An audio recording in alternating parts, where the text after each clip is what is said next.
आप सभी साथियों को क्रांतिकारी जय भीम। वैदिक काल में जिस प्रकार से यज्ञ में, हवन में, पूजा पाठ में जो है पशुओं की बलि दी जाती थी, जिसमें गाय का बलि सर्वश्रेष्ठ था, बछिए का बलि, घोड़े का भी बलि, यहाँ तक कि खरगोश का भी बलि और साथियों बहुत सारे तीतर का भी बलि, जितने भी पशु पक्षियों का बलि का प्रावधान उसमें था, उन सभी के ऊपर या उन सभी के तथ्यों पर किस प्रकार से जो है कवि, नाटककार और जो दार्शनिक है किस प्रकार से अपने मन की बात जो है वैदिक आचरण के संबंध में बताते हैं, इन सभी बातों की जिक्र हम लोग इस वीडियो में करने वाले हैं। तो साथियों, पवित्र गाय की मिथक जो है हम लोग देख रहे हैं। इसमें महावीर का कहना है, महावीर रचित में भवभूति राम के जो आरंभिक जीवन का वर्णन किया गया है। आरंभिक जीवन का वर्णन करते हुए वहां जो परशुराम था, परशुराम को आमंत्रित किया गया था और परशुराम को जो है बछिए की मांस खाने के लिए आमंत्रित किया गया था। यहाँ तक कि उत्तर रामचरित नामक एक नाटक में जो है वाल्मीकि के अनुसार, वाल्मीकि के आश्रम में जो है पिंगल वर्ण बछड़े के मांस का वर्णन किया गया। वहां जो उस बछड़े का बलि दिया गया था, उसके बाद उस बछड़े का मांस का भक्षण भी किया गया था। यहाँ तक कि वाल्मीकि का एक शिष्य का कहना है कि अतिथि को बछिया, गाय, उसके बाद सांड के साथ साथ बकरे का मांस खिलाना और परोसा जाना, यह जो है गृहस्थ का कर्मकांड है। इस प्रकार का काम किसका है? गृहस्थ का। यह जो काम, यह जो है कर्मकांड है साथियों। तो इसी प्रकार से हम लोग देखेंगे जो अलग अलग कवि हैं, अलग अलग जो नाटककार हैं और अलग अलग जो दार्शनिक है, किस प्रकार से उन्होंने अपनी बात पवित्र गाय की मिथक के अनुसार से रखे हैं और वैदिक आचरण के समर्थन में किस प्रकार से सही और गलत की बातें का व्याख्या उन्होंने किया है।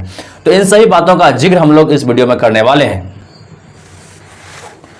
इसमें कोई संदेह नहीं कि धर्मशास्त्रात्मक ग्रंथ गौवंश तथा अन्य पशुओं के वध की अनुमति देते हैं। साथियों, इसमें कोई संदेह नहीं है कि कोई धर्मशास्त्र जो ग्रंथ है वो जो गोवंश तथा अन्य पशुओं के वध की अनुमति देते हैं। धर्मोत्तर साहित्य गौवंश सहित पशुओं के वध में जो रिवाज के आगे दीर्घ काल तक जारी रहने की साक्ष्य भरते हैं। साथियों, जो धर्मोत्तर जो है, जो धर्मों के अनुसार जो धर्मोत्तर जो साहित्य जो बहुत दिनों से चला आ रहा था, गौवंश साहित्य, जिसमें पशुओं के वध के रीति रिवाज जो है बहुत दिनों से चला हुआ आ रहा था, उसमें इसका साक्ष्य जो है उभरते हुए प्रतीत हो रहा है। इस सिलसिले में कालिदास कृत मेघदूत का उल्लेख किया जा सकता है।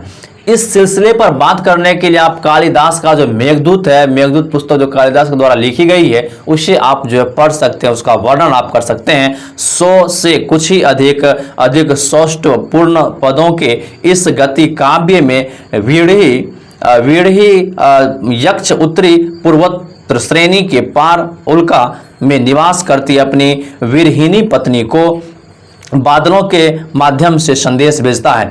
वहां जो उसमें जो वर्णन किया गया है 100 से कुछ ही अधिक श्रेष्ठ पूर्ण पदों के लिए जो है गति काव्य में विरही यक्ष उत्तरी पर्वत श्रेणी के पार में जाकर जो है अपनी विरहनी पत्नी को बादलों के द्वारा उसे संदेश भेजता है। स्पष्ट ही महाभारत की एक कथा की और संकेत करते हुए वह अपने वेगदूत से रंती देव के प्रति सम्मान प्रकट करने को कहता है। इसी माध्यम से उन्होंने जो है महाभारत की एक कथा में संकेत करते हुए जो वह मेघों से, जो मेघदूत लिखी गई मेघों से जो है रंती देव के प्रति सम्मान प्रकट करने को वह कहता है। इस राजा का परिचय देते हुए वह बताता है कि यह जो है वही सारे राजा हैं जिसने ढेर सारी गौओं की बलि दी थी। उन्होंने राजा का परिचय देते हुए कहता है कि वही राजा है जिन्होंने ढेर सारी गायों, मतलब कि ढेर सारी गायों की जो गाय है उसकी बलि का वर्णन उन्होंने किया है, जिनका रक्त एक नदी के रूप में फूट पड़ा था, जिनका रक्त जो है एक नदी के रूप में फूट पड़ा था। इतनी गायों की बलि दी गई थी कि उसका रक्त जो है एक नदी के तरह जो फूट पड़ा था। महावीर चरित में भवभूति राम के आरंभिक जीवन का वर्णन देते हुए एक दृश्य का वर्णन करता है। महावीर चरित जो है, महावीर चरित में जो है भवभूति जो राम के आरंभिक जीवन का वर्णन करते हुए जो दृश्य का वर्णन करता है, जिसमें वशिष्ठ क्रुद्ध परशुराम ने अनुरोध करता है कि वह जनक का आतिथ्य स्वीकार कर ले, जिसमें वह बछिया की बलि भी शामिल थी। उन्होंने उसमें वर्णन किया गया है कि जनक की जो आतिथ्यमान जो उसे स्वीकार कर ले, क्योंकि उसमें बछड़े का भी बलि शामिल है। उत्तर रामचरित नामक एक अन्य नाटक में स्वयं वशिष्ठ का वर्णन वाल्मीकि के आश्रम में बेचारे पिंगल वर्ण बछड़े के मांस का रसास्वादन करते हुए किया गया है। उत्तर रामचरित्र में जो नाटक के रूप में जो बताया गया है, उसमें स्वयं जो वशिष्ठ का वर्णन, जो वशिष्ठ जो वहाँ का जो विश्वामित्र जो वशिष्ठ था, वर्णन जो वाल्मीकि के आश्रम में बेचारे पिंगल वर्ण नामक बछड़े के साथ जो है उसका रसास्वादन करते हुए किया गया था। वाल्मीकि का एक शिष्य कहता है कि अपने श्रोत्रिय अतिथि को एक बछिया या सांड अथवा बकरा परोसना गृहस्थ का धर्म है। वाल्मीकि का एक शिष्य का कहना है कि अतिथि के रूप में जो अतिथि आते हैं उसको जो है बछिया, गाय, सांड, यहाँ तक कि बकरियां भी परोसना एक जो है गृहस्थ का धर्म है। सामांसो मधुपर्व इत्या नाम बहुमान्यमना क्षेत्रिया याम भ्यगता तत्स तरीम मोक्षेम व महाजम व निर्वर्तित गृह मेधिमा। मतलब जो भी आपका अतिथि के रूप में आता है उसको जो है बछिए का मांस और बकरे का मांस, यहाँ तक कि सांड का मांस परोसना उसका जो गृहस्थ क्या है, धर्म है। राजेश्वर जो 10वीं सदी की कृति बाल रामायण से सतानंद शिष्टता पूर्वक रावण का स्वागत करता है। राजेश्वर जो की कृति जो है वह जो बाल रामायण में रावण का जो है स्वागत करता है और श्रोत्रिय के लिए एक बैल अथवा बकरा बलि देने की पुरानी प्रथा को दोहराता है। और जो स्वागत के रूप में जो है वहाँ जो श्रोत्रिय के लिए एक बैल अथवा बकरा बलि देने की पुरानी प्रथा को वहाँ दोहराई जाती है। यद्यपि काव्य मीमांसा में कवि कहता है कि सुअर का मांस खाने का रिवाज असंस्कृत लोगों में है। यद्यपि जो है काव्य मीमांसा में लिखा गया है कि सुअर का मांस खाने का रिवाज जो है असंस्कृति का सुअर का मांस जो है रिवाज में नहीं आता है। श्री हर्षकृत नेस्ध चरित जो क्लासिकी कला काल के सबसे लंबे महाकाव्यों में से एक है, उसमें एक विवाह भोज का बहुत सजीव वर्णन किया गया है। जो श्री हर्षकृत जो नेस्ध चरित जो क्लासिकी काल से बहुत बड़ी चर्चित महाकाव्य है, उसमें जो है विवाह भोज का जो बहुत सजीव वर्णन किया गया है। उसमें मछली की स्वादिष्ट कढ़ी, मृग मांस का शोरबा और पक्षियों तथा बकरों का मांस परोसा गया है। जो एक सर्वश्रेष्ठ महाकाव्य है जो श्री हर्षकृत नेस्ध चरित है, जिसमें जो विवाहों के बारे में, जो विवाह में सजीव जीव का वर्णन किया गया है, जिसमें मांस, मछली, यहाँ तक कि गोवध से भी बहुत सारी बातें, मृग मांस और शराब और पक्षियों तथा बकरों का मांस का भक्षण उसमें उल्लेख किया गया। बराती को स्वागत के रूप में आप खिला सकते हैं। इस महाकाव्य में गोवध के कम से कम 2 उल्लेख मिलते हैं। यह महाकाव्य जो है श्री हर्षकृत नेस्ध चरित, इसमें जो है गोवध का जो है 2 उल्लेख मिलते हैं। इसके 17वें सर्ग में लिखा है कि दमयंती के स्वयंवर में उपस्थित न हो पाने पर इस कारण से उस सुंदरी का पानी ग्रहण करने के विफल रहने पर कली बहुत हताश हो जाता है और नल से प्रतिरोध लेने के लिए उसकी राजधानी को नष्ट कर देने के लिए पड़ता है।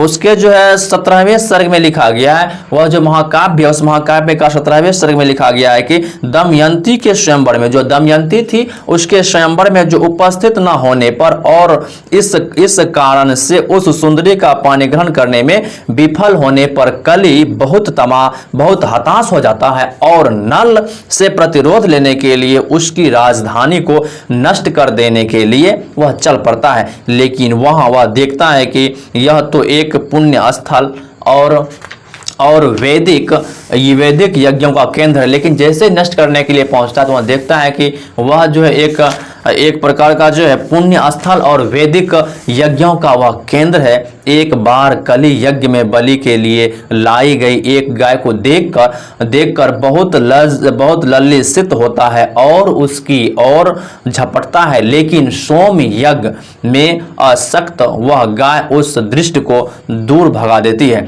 एक बार जो है कली यज्ञ में जो है बलि के लिए लगाई गई एक गाय को देखकर, बलि के लिए जो लगाया गया एक गाय, उसको देखकर बहुत उल्लसित होता है और उसी और जो है झपटता है, लेकिन सोम यज्ञ में आसक्त वह गाय जो उस दृष्टि को दूर भगा देती है। एक यज्ञ स्थल पर वर्णन है कि कली मुदित वन से उस गाय की ओर दौड़ता जिसकी बलि दी जा रही थी। एक अन्य स्थल पर वर्णन किया गया है कि कली मुदित जो है मन से उस गाय की ओर दौड़ता जिसकी बलि जो है दी जा रही थी, लेकिन यह महसूस करके लौट गया कि वह अतिथियों के लिए थी। लेकिन वह महसूस करके इसलिए लौट गया क्योंकि वह किसके लिए था? अतिथियों के लिए था। यह सब राजा सोमेश्वर की रुचि के विपरीत हो सकता है। यह सब जो है राजा सोमेश्वर के विपरीत हो सकता था। जो अतिथि के लिए दिया गया है उसका विपरीत कौन कर सकता था? सोमेश्वर कर सकता था। सुअर का मांस और मछली पसंद करता था। यह गोमांस भक्षक मोहम्मद गौरी के प्रति जैनक की घृणा के भी विपरीत हो सकता है, क्योंकि वह जो है उसी से हो सकता था, सोमेश्वर से हो सकता था, क्योंकि उसको जो है सुअर के मांस में रुचि थी, गाय के मांस में रुचि उसका नहीं था। परंतु पूर्व मध्यकालीन साहित्य न केवल सामिसाहार की परंपरा का समर्थन करता है, बल्कि उसमें कुछ विशेष अवसरों पर गोवंश की बलि की परंपरा के जारी रहने के भी साक्षी भरता है। जो साथियों, परंतु जो पूर्व जो मध्यकालीन साहित्य केवल जो है सामिसाहार ही परंपरा का समर्थन करता है, बल्कि उसमें जो है कुछ विशेष अवसरों पर गोवंश की बलि की परंपरा के जरिए रहने की भी साक्षी भरता है। इस बात का समर्थन उन कृतियों की टीकाओं से होती है जिनके संदर्भ जो ऊपर दिए गए हैं। साथियों, 13वीं सदी के समर्थन में नेस्धिय की टीका करते हुए चांडू पंडित उस महत्वपूर्ण जो अवतरण के ऊपर दिए गए अनुवाद से भिन्न बात नहीं कहता। नरहरि और बल्लीनाथ भी इस गाय की बलि लगाते हैं। उन्होंने जो नरसिंह और बल्लीनाथ जो है इस अवतरण का अर्थ जो है गाय की बलि से ही लगाता है। नरहरि की समझ के अनुसार नेस्धिय का भी मतलब अतिथियों के सत्कार के अंग के रूप में गाय का वध है। साथियों, जो नरहरि है, नरहरि की समझ के अनुसार जो है नेस्धिय का भी मतलब जो अतिथियों के सत्कार के अंग के रूप में गाय का क्या है? गाय का वध किया गया है। कालिदास के श्लोक की टीका करते हुए एक महाभारत में वर्णित रंती देव की कथा का स्मरण करता है, जिसके अनुसार वह राजा प्रतिदिन बहुत सारी गायों का वध करता था। जो कालिदास का जो श्लोक है उसके बारे में जो टीका करते हुए वह महाभारत में जो वर्णित जो रंती देव की कथा है उसमें ही बहुत सारे गायों की बलि का वर्णन किया गया है और उनके रक्त से चरमनवती नाम की नदी फूट पड़ी थी। इतनी गाय की बलि पड़ी थी, इतनी गाय की बलि पड़ी थी जिसके रक्त से जो है जो चमरनवती नामक नदी फूट पड़ी थी। बहुत आगे चलकर 18वीं सदी के पूर्वार्ध में घनश्याम ने उत्तर रामचरित्र में जो है दंडायन और सैद्धांतिक के बीच के संवाद का अर्थ यह लगाया कि अतिथियों के सम्मान में गाय का वध एक प्राचीन रीति था। उसके बाद जो साथियों बहुत आगे चलकर जो 18वीं सदी के पूर्वोत्तर में घनश्याम ने उत्तर रामचरित्र में जो है और संवैधानिक दृष्टिकोण से पता लगाया कि जो वध जो प्राचीन काल से इसका एक रीति रिवाज है जिसमें गाय के वध जो किया जाता था, बलि दिया जाता था। गरज यह कि ऊपरी जातियों के लोग सामान्यतः गौवध करते रहे हो या ना करते रहे हो, लेकिन यह एक वास्तविकता है कि धर्मोत्तर कृतियों के संदर्भित अवतरणों के टीकाकरण गोहत्या की पूर्वोत्तरी प्रथा से जो है अवगत थे और उसकी स्मृति को उन्होंने कम से कम 18वीं सदी तक या शायद उससे भी आगे कायम रखा, लेकिन इसके लिए उनके मन में कोई अपराध भाव नहीं था। उसमें जो है गरज यह कि नहीं कि जातियों के सामान्यतः गोवध करते ही रहे थे, सामान्य वर्ग करते रहे, लेकिन ये ना करते रहे, लेकिन यह एक वास्तविकता है कि धर्मोत्तर कृतियों के अनुसार से जो उन्होंने कम से कम 18वीं सदी तक या शायद उससे भी आगे जो है कायम रखा, लेकिन इसके लिए उनके मन में कोई अपराध भाव नहीं था। यदि वह मार्गता भी था, उसको लगता था कि हम कोई अपराध नहीं कर रहे हैं, हम भगवान को समर्पित कर रहे हैं। इसी तरह से लोगों को मूर्ख बनाते हुए उन्होंने यह सभी रचना किया है। दूसरे शब्दों में गोवध और मांसाहार से परहेज ब्राह्मणों की सामुदायिक पहचान या ब्राह्मण्य समाज व्यवस्था का प्रतीक नहीं हो सकता था। दूसरे शब्दों में यह कह सकते हैं कि गोवध और मांसाहार से परहेज, कोई भी ब्राह्मण जो है गोवध से और मांसाहार से परहेज नहीं रहता था। यदि वह परहेज करता तो फिर वो ब्राह्मण नहीं कहलाता था। इसलिए सभी मिलकर जो इन प्रकार के अत्याचार करता था और वह कहता था कि यह जो है हिंसा नहीं है। समीसाहार को कुछ पूर्व मध्यकालीन दार्शनिकों और तर्क शास्त्रियों से समर्थन मिला। उसके बाद समीसाहार को जो है कुछ पूर्व मध्यकालीन दार्शनिकों और तर्क शास्त्रियों से समर्थन मिला। कारण जब वैदिक यज्ञ धर्म तेजी से अतीत की स्मृति मात्र बनता जा रहा था, तब भी मीमांसक अस्मार्थ और न्याय वैशेषिक वेदों के प्रमाण में अपना विश्वास लगातार दोहराते रहे हैं। कुमारिल भट्ट वैदिक कर्मकांडी हिस्सा का पक्ष पोषण करता है और वेदांत दार्शनिक शंकर इस मत को स्वीकार कर देते हैं कि पशु बलि पाप है। लेकिन जो वैदिक कर्मकांड के अनुसार जो हिंसा जो करता है पक्ष पोषण करता है, और वेदांत दार्शनिक जो शंकर है इस बात को अस्वीकार कर देता है कि पशु बलि क्या पाप है। वह जो है यह अस्वीकार करता है पशु बलि पाप जो है नहीं है। पशु का बलि कर सकते हैं, पशु का बलि देना या करना पाप नहीं कहलाता है। यहाँ तक कि वैष्णव दार्शनिक मध्य वैदिक पशु बलि को दोषपूर्ण नहीं मानता। यहाँ तक कि जो वैष्णव दार्शनिक है वह भी पशु बलि को दोषपूर्ण नहीं मानता है, मतलब पशु की बलि देने से किसी भी प्रकार का दोष का प्रकट नहीं किया गया है। यद्यपि यह निश्चित करना कठिन है कि इस सब के फलस्वरूप गाय के कर्मकांडी वध को स्थायित्व प्राप्त हुआ या नहीं, तथापि धर्मशास्त्र साहित्य में मांसाहार की परंपरा का समर्थन जारी रहता है। यद्यपि जो यह निश्चित करना कठिन नहीं है कि इस सब के फलस्वरूप गाय के कर्मकांड वध को सत्यापित प्राप्त हुआ या नहीं, यह तो साथियों संभव नहीं है, लेकिन साहित्य में मांसाहार की परंपरा का समर्थन जारी किया गया है। बहुत आगे चलकर 17वीं सदी में विश्वनाथ न्यायपंचानन जो एक महान तर्कशास्त्री था, जिसने स्मृतियां भी लिखी यज्ञों तथा मधु पर्व के अवसरों पर, और जब जीवन पर संकट हो तब मांसाहार का प्रबल समर्थन करता है।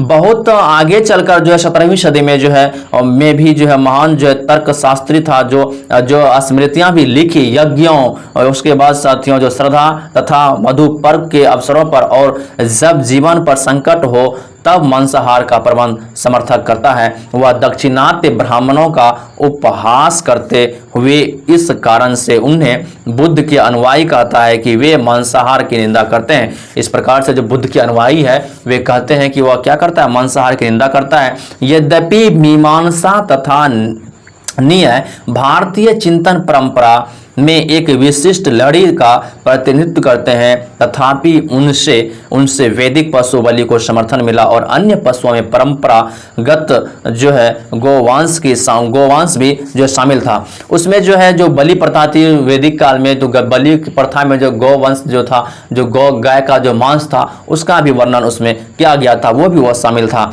इस समर्थन से समीसाहार को विचारणात्मक समर्थन प्राप्त हुआ। इस आहार को स्मृतियों से स्पष्ट समर्थन प्राप्त हुआ था, और कहने की जरूरत नहीं कि समकालीन जीवन पर स्मृतियों का प्रभाव जो है सर्वव्यापी है। लेकिन यह जो है कहना जो है मुश्किल है कि समर्थन प्राप्त हुआ कि उन्होंने की जरूरी नहीं कि समकालीन जीवन पर जो है स्मृतियों का प्रभाव सर्वव्यापी था। इसलिए यह कोई आश्चर्य की बात नहीं कि शंख स्मृति नाम की एक पर्वतीय स्मृति में खाद्य पत्तियों, जल जीवों तथा अन्य खाद्य जीवों की सूची दी गई है, और उसमें गैंड तथा खरगोश जैसे जानवरों के बारे में कहा गया कि वे यम को बहुत प्रिय हैं। वे यम मतलब वे यमराज को जो बहुत प्रिय है। कौन? खरगोश और जानवर के बारे में कहा गया, वह यमराज के लिए बहुत प्रिय है।